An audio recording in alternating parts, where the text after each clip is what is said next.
everyone. Welcome back to our homeroom and welcome to my March episode. So this month I felt like it was important to dive into a topic I actually haven't addressed before, and that is disrespect. So disrespect is really common. It's a big issue I hear from a lot of my parents, especially because I work with middle and high school students. And that's usually when the disrespect starts to poke out. And it's usually because teenagers, once they get to that fun tween teen age, they are less concerned with their parents' approval and more concerned with peer approval. So this topic, though, is actually really misunderstood. And because it's misunderstood, parents tend to respond in a way that actually makes things worse and not better. There are a bunch of different kinds of disrespect that we're going to talk about today. It can range from very mild misbehavior like eye rolling, rudeness, teen sassiness, right? But that disrespect can escalate into more things like door slamming, maybe nasty and cutting remarks, meanness, saying things like, I hate you, and even at the very, very end, violence. So violence is an extreme form of disrespect only because really what respect is based in is an acceptance. And when someone doesn't feel accepted, they feel rejected, and that rejection eventually can cause violence in its worst form. So, because their behavior hurts the parent gets triggered and responds from that triggered hurt emotion. They're dysregulated, so they want to hurt right back. But all that really is more hurt-seeking behavior. So things like punishments, yelling, removing the things that they like, grounding them for a severe amount of times, right? Those are all ways that many times we can try to hurt our children back, which is a natural response when someone hurts us. But as the parent, we've got to step away and not have that response, not start that vicious cycle, because then when the parent, is disrespectful back or hurts back or is mean back, that child feels bad. And when they feel bad, they'll continue to act bad. And now we're stuck in this really bad cycle. So think back to even your parents or a teacher you've had in the past that maybe you got sassy with and maybe you shouldn't have, but they hurt back, right? They punished, they took away things. Did that actually improve your respect towards them? Maybe temporarily, or maybe you learned to pretend to respect them. But did it actually build real respect, right? Did it make you inspired to cooperate with them? Did it make you feel connected? Did it make you feel accepted and belonging, right? Because those are the things that are the actual foundation for success for our children. So if we're continually re-hurting them through the punishment or the yelling or the removing privileges or the extreme grounding, it is not actually building a really good mutual respectful relationship where our children feel connected. And that is the main goal. It is more important than anything else that our children have a connected a feeling of belonging with their parents. That is the biggest predictor of their future success. So I know it seems like a natural thing. Well, they hurt me. They need to, feel how bad that was. They need to learn their lesson. And I get that. And I know that's the kind of the old way we've been doing things. But what we're going to dive into today is children aren't born disrespectful. So if they're not born disrespectful, where does that hurt-seeking behavior come from? Where does it start? So today we're going to discuss why children disrespect, and then I'm going to give you some strategies that you can do that might be a little opposite of what you think you should do, but these strategies are actually going to help you stop that disrespectful behavior for good. Build back that mutual respect, build back that really good connected relationship. And that's what's not only going to make you enjoy parenting a lot more, but it's going to help set your children up for more success. So let's dive into why the disrespect.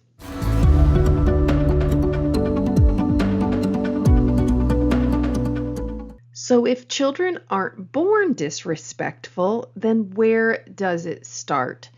So I'm going to go back to do a little mini review of behavior and why we as humans behave the way we do. And if you want more information on this, please go to my very first few episodes where I go over this whole system of understanding, my method of understanding and responding to behavior. So, why do children disrespect? All of us have human needs. There are lots of human needs, and we are always aiming to get those needs met. When we have our needs met, when those needs are met, we feel good. And then when we feel good, we make good choices. We have healthy behavior, right? If, though, we're trying to get those needs met and repeatedly our most basic integral needs are not met, we start to feel bad. We have negative feelings. Those negative feelings then very easily can turn into negative or unhealthy behavior. In children, we call this misbehavior, but we even do this as adults, right? If we're feeling lonely and our need for connection is repeatedly not met, we're going to feel bad. We're going to feel really lonely, feel really down, and then we may choose to eat a tub of ice cream as a way to, meet that need, even though we know it's not the actual way to meet the need. We're trying to get comfort, right? And we're using food as that comfort, but the underlying need is actually loneliness and connection. So that is an unhealthy way to attempt to meet that need. Our children do that all the time. Anytime you are seeing any kind of misbehavior or unhealthy behavior, it is always because of some unmet need. Now, when it comes to needs, over all my research and experience and trainings, I have discovered that there are 6 essential needs that we need between us and our children. So in the relationship between parents and children, there are 6 essential needs. There are 3 belonging needs and 3 boundary needs. So under belonging, we have connection. They need to feel that they are part of the family. They need to feel that they have value. Respect, which is the one we're talking about today, right? Respect and acceptance kind of go hand in hand. They need to feel that, their parents value and accept them for who they are and respect them for who they are as people.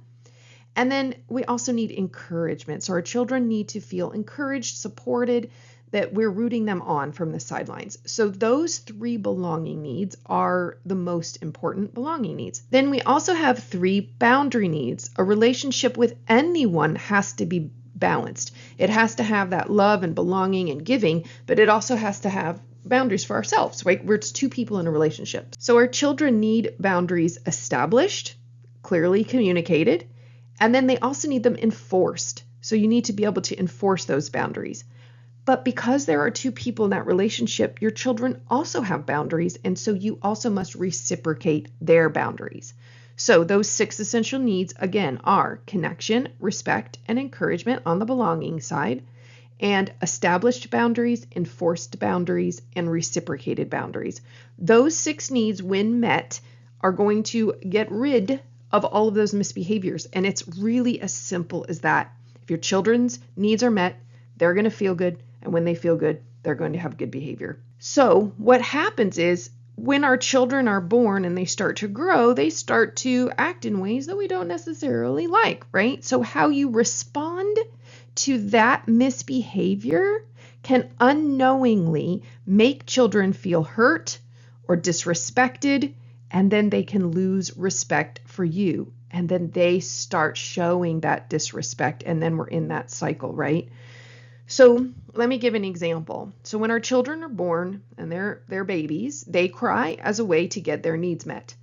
That crying is annoying. It is negative behavior, but they don't know another way to get their need met. So they do this annoying behavior of crying. But it doesn't really bother us because we know that's just a behavior they use to get their need met. But then when our children become toddlers, they start to say things like no, or have an attitude, and it is simply because they are trying to meet a need of autonomy. They don't want you doing things for them anymore. They want to figure things out for themselves. That is their way of crying to let you know, hey, I have a need that needs met. But because that behavior feels negative, right? We don't like it. It might make us mad. You may have unknowingly, because you didn't know it was a call out for an unmet need, you may have responded with some kind of authoritarian response, like you might have yelled.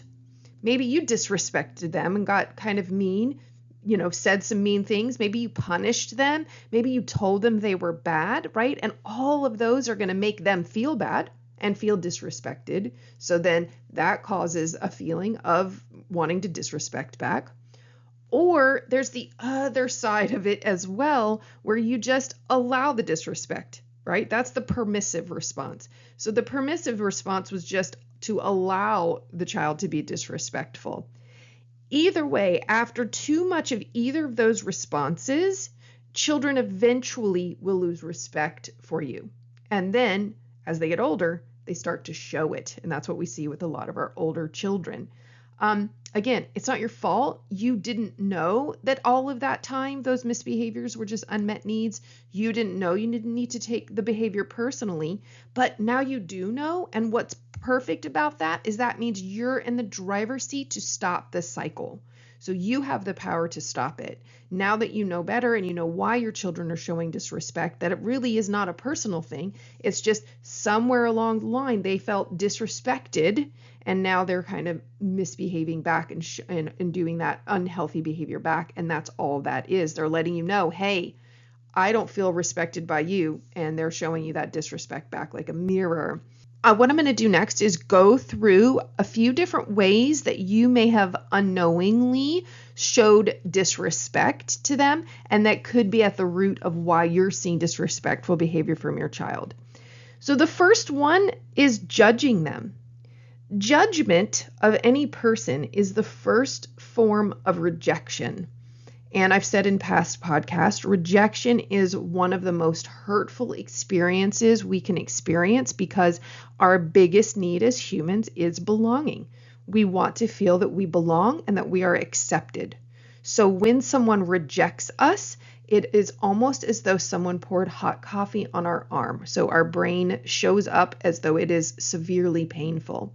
Judging is the first form of that, right? So when our children share an opinion or a belief or a style of dressing, that we might judge or say is silly or stupid, or that, no, we're not doing that, or having a face like that's ridiculous, or I don't know why you would think that or believe that, or, kind of disrespect. You'll grow up, you'll think something different when you're older. So all of those kind of like dismissive things towards our children's thoughts, opinions, beliefs, and behaviors, that's that first level of rejection. So that could make them feel not accepted. It could make them feel disrespected. Another one, real common, because we were raised this way, so we do the same thing as parents, is using punishment. So punishment is actually, as I said, adult misbehavior. It is used to hurt back because we were hurt. It is not healthy behavior. Balanced leaders do not use punishment, right? They're in their calm truth. So our children's misbehaviors don't really affect a balanced leader. So when we punish because we're mad and we're trying to overpower or hurt back, that just hurts those children again. And as we know, when we feel bad, we act badly. So then it creates that me versus you relationship. They're going to feel disconnected. They're going to feel disrespected. And all that's doing is causing more disrespect because punishment also makes them feel rejected, separated from you, that they are bad or that there's something wrong with them. And when they're young, they may take that on as there is something wrong with them. But as they become teens, they might start going, actually, I think it's something wrong with my parent. I don't know that it's all me. And so they're going to start showing that disrespect back.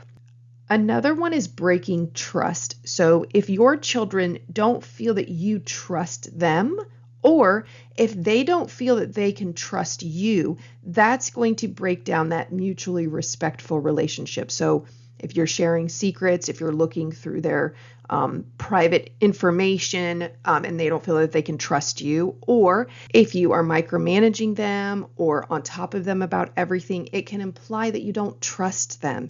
And when they feel like you don't trust them, they kind of feel disrespected or not accepted, not good enough, and that can hurt them as well and make them want to hurt back. Another one could be not taking accountability. So if you know you made a mistake, if you clearly made a mistake, if you clearly went overboard and were mean or, out of bounds or disrespectful to them and you don't apologize, they're going to lose respect for that, right? Because they know that the way that you acted was probably not the way you expect them to act, and that can make them feel disrespected. So kids notice that, and you want to make sure you're owning up to all of your mistakes. And then the last one is the opposite end. So allowing disrespect. Are you allowing your children or your spouse or your partner to disrespect you a lot? Because if you do, then children will eventually lose respect for you that way too, because you're not standing up for your own self. You're not expecting respect back from others, and that makes all of us lose respect in someone. If we see that they're just allowing everybody to talk to them however they want, we start to think, well, they don't respect themselves. Why should I respect them?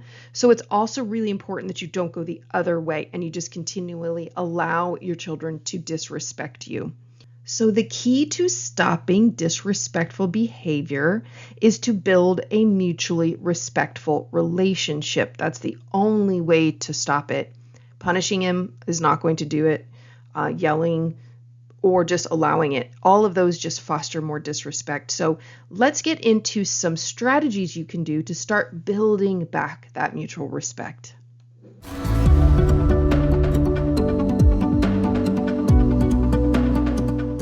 So how then do we stop this cycle of disrespect? Fortunately or unfortunately, you can look at it both ways. It starts with us as the parent. We are the leaders in this relationship, and it is our responsibility to stop that cycle. We are the ones that have to, throw that monkey wrench in and stop that cycle. So the role that I explain that parents really need to step into, it's the best way to parent, is what I call a balanced leader. So a balanced leader doesn't drop down to our children's level and start hurting back and get nasty or bossy or yelly or anything like that. A balanced leader stays in their power, and they know not to take misbehavior seriously because all that is a sign of an unmet need. So they stop and they get curious, why might my children be acting this way towards me? What kind of need are they saying that they have unmet? And it might be your responsibility. It might be you that has not been meeting their needs, but that's okay. That puts you in the powerful position to start meeting the need. And then once the need is met, all that behavior goes away. So when you see that disrespect, though, it's going to trigger you. It's going to make you feel annoyed, angry, hurt, all of those things. You are going to have to stop, take a breath, pull your energy down. Instead of going up and wanting to hurt back and control back and boss and punish and all that up here, you're going to want to bring your energy down and step into that wise, balanced leader role. Disengage from the emotion. Remember that you are the older one here. You are that balanced leader. It is your responsibility to step away from that. You may have to say, hey, things are getting heated. You're being disrespectful. I'm being disrespectful. I'm going to walk away and take a break. And then we're going to come back and let's talk this out. So nothing goes well when emotions are heated. So that may be a moment where you're going to have to step away. But there are 5 to address all of the ways that you may have been disrespecting without realizing it. I've got 5 strategies to address all of that. So 1, if there has been a lot of judgment, then you're going to want to instead start validating them. So instead of judging their emotions as wrong, telling them that they're silly for having a certain feeling, instead of judging their thoughts or ideas or choices, you're going to want to instead switch over to curiosity. So you're going to use curiosity to validate and accept those things instead. Like, I wonder why they think that, and ask them, oh, why is that your opinion? That's interesting. I never thought of it that way. Or if they're having emotions, you just need to validate and say, yeah, that probably really hurts. I'm sorry you're feeling that way. Do you want a hug? Validate those emotions. Validate their ideas and their beliefs. As long as it's not going to hurt someone, it's okay for them to think things that are silly. But judging them just makes it worse and makes them feel disrespected and not accepted. And then eventually, as they get older, that could turn into disrespect towards you. So the next thing is, if you've been using harsh punishments, stop using punishments. So you're going to want to use connected consequences instead. Punishments are just an unhealthy way to enforce a boundary. They cause more hurt. So because they cause more hurt, then there's more of a chance your child is going to want to hurt you back. But there are ways to enforce boundaries that are not disrespectful, that are ways to keep yourself from having to do things you don't want to do, or from getting behavior that you don't want, but without breaking that relationship with your child, without feeling disconnected from them. I call those connected consequences. If you aren't sure and you haven't heard of me say that before, go back to episodes 11 and 15, and there I'll explain all about the difference between consequences and punishments and how to use consequences effectively. I've also got some other ones about boundaries and how important those are. So please go back to my old episodes and I go into all of those. But connected consequences are going to enforce your boundaries without hurting. So the next thing, if you feel like there's been a break in trust, either you're not trusting them or they're not trusting you, then you need to build back that trust. So you can build their trust in you by being reliable and making sure that you're respecting their privacy, respecting their space, and not overstepping their private boundaries too much. And then you can start trying to trust them more. Now, maybe if they've broken your trust a lot, it's going to be hard to start building that trust in them again, but you can start with little baby steps. Start trying to back off in little things that won't hurt anything or, hurt them or hurt you or anything like that. So just start stepping back a little bit and saying, you know what? I trust you. I know you've got this. You can figure this out yourself. Because then they start going, oh, she trusts me. And that makes them feel accepted. It makes them feel that you think that they're capable. All of those things will help them feel really good and then not want to disrespect back. And then the last one is make sure if you've been allowing a lot of disrespect that you are step into starting to expect respect. Now, to do that in the old days and in the old ways, that is the only time that those harsh punishments may have worked. So if you're if you were a child and you're thinking back to, well, yeah, when my dad really yelled and yelled at me, I did start respecting him. It may be just kind of a harsh form of him demanding respect from you, but there are ways to expect respect from your children that aren't harmful or hurtful. So if your child is rude or disrespect them, you're going to tell them, I won't be spoken to that way. So I'm going to walk away until we can both have this discussion, being respectful with each other. So you step away and then you try to come back later and you're saying, and you have this conversation with them about, I don't like this disrespect that's happening. We've got to figure out a way to talk to each other so it doesn't go down this pattern of disrespect that we've had for such a long time. But then just remember, if you're going to expect respect from them, you also have to make sure you're maintaining your respect towards them as well. So those 5 strategies are going to help you rebuild that mutual respect. And as I said, as the leader in the relationship, you are the one that has to step in and stop that disrespectful cycle first. It may not be easy, but I promise you it is worth it. You want to take the time to figure out ways to build that respect. They're going to feel better, then you're going to feel better. Your relationship will feel closer than ever. And that is the goal, right? We only have our children for a few short years. Let's make it good. And if that means we have to step up and we have to figure out how to stop a disrespect cycle, it's worth it. I promise you. Not only for while they're here at home with you, but also after they turn 18, you're going to want a relationship with your adult children.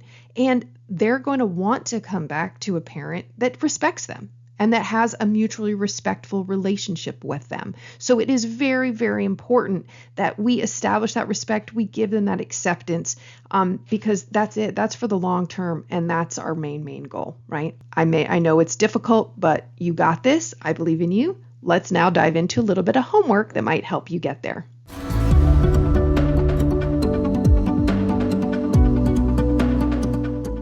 All right, so homework today. Number 1, take a minute to reflect on your responses to your child's choices, feelings, or behaviors. Do you see how some of those responses that you had could be hurting them? Could it be judging them, rejecting them or disrespecting them in some way? And if so, be real honest with yourself. And it's hard, but it's okay. You didn't realize how much that was hurting them, right? You didn't realize that. So if so, just be honest with yourself and then figure out the first one you think you could start to change. Where could you start tweaking that and maybe let go of some of that disrespect that you're doing to start, throwing that monkey wrench in the disrespect cycle? Number 2, if you feel that there is no mutual respect left, like it's broken, it's all the way gone, and you want to restart, but you're not sure how to restart, have an honest conversation with your child. Let them know that you're sorry for the ways that you have unknowingly hurt them in the past. You didn't know, and be honest about that and just say, I'm so sorry. I didn't realize judging you for your opinions or, those times that I used punishment may have really hurt you. And I don't want to do that anymore. And I don't want you hurting me either. Like, it's just not a fun relationship. We're just both just on this cycle of hurting each other, and it's not going to get better unless we stop the hurt. So then discuss changes that you both could make to help build back that mutual respect. I have never seen a child, when I have gone to my students or my own son, and I have had a grounded, authentic, really good conversation where I've wanted to solve a negative issue that's been hanging over both of us, I have never seen a negative response from children. They always immediately are like so excited that you have seen the problem and that you are taking the lead in solving it, because it makes everybody feel better. So trust that your child will want to stop disrespecting you if you are owning up to the disrespect you've shown them and starting to change that cycle. They'll be so thrilled. So take time to really think through your behavior and then think of the ways that you could start tweaking that. And if you feel like it's all gone, just sit down, have a conversation with them. And I promise you, they will be thankful for that, and everything will start to turn around. And as hard as that is to admit when we're wrong, the benefits on the other side are so much better. So good luck. If you ever need help with something like this, please make sure to reach out to me. My email is kristentame@gmail.com, and I have a lot of other free content. If you're watching this on YouTube, remember you can also listen on Apple, and vice versa. If you're listening on Apple, don't forget there is a video on YouTube. I always have attached a little resource guide or worksheet of sorts that you can print out to refer to later. And please share this with any other parents that you know are struggling with disrespect. I know it's such a common issue and it's so easily misunderstood. But with a few tweaks, everybody could just start feeling better, especially in these teenage years, right? I'd also love it if you subscribe or follow me on any of these platforms.